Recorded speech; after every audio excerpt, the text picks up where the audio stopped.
Hello বন্ধুরা, ইতির বিয়েতে কেন ঋতু আসে নাই? ইতির বেস্ট ফ্রেন্ড ঋতু, কিন্তু ঋতু কেন ইতির বিয়েতে আসলো না, এটাই আজকের এই ভিডিওতে জানতে পারবে। ইতির কি তাহলে কি ঝগড়া হয়েছে ঋতুর সাথে?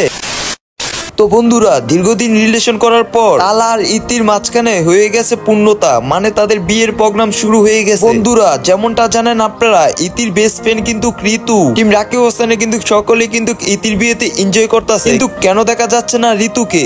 এর আসল ঘটনা কি বন্ধুরা, আজকে আপনারা এই ভিডিওতে জানতে পারবেন। তাদের মাঝে কি হয়েছে বন্ধুরা, জানতে চাইলে ভিডিওতে অবশ্যই লাইক দিয়ে চ্যানেলটাকে সাবস্ক্রাইব করে পাশে থাকুন আমাদের। কি কারণে ইতির বেস্ট ফ্রেন্ড ঋতু বিয়েতে যায়নি, রাকিব কি বলেছে, চলেন রাকিবের মুখ থেকে শোনা যাক। গাইজ, আপনারা যারা ঋতুকে মিস করছেন, আসলে ঋতু খুবই অসুস্থ। ঋতু ফুল ফেস অ্যালার্জি একবারে ফুলে গেছে।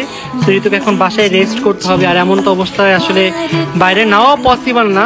ইতিমধ্যে বন্ধুরা আপনারা দেখেছেন যে রাকিব হোসেন কি বলেছে, মূলত ঋতুর এক ধরনের রোগ হয়, তার কারণে ইতির বিয়েতে যেতে পারেনি ঋতু হোসেন।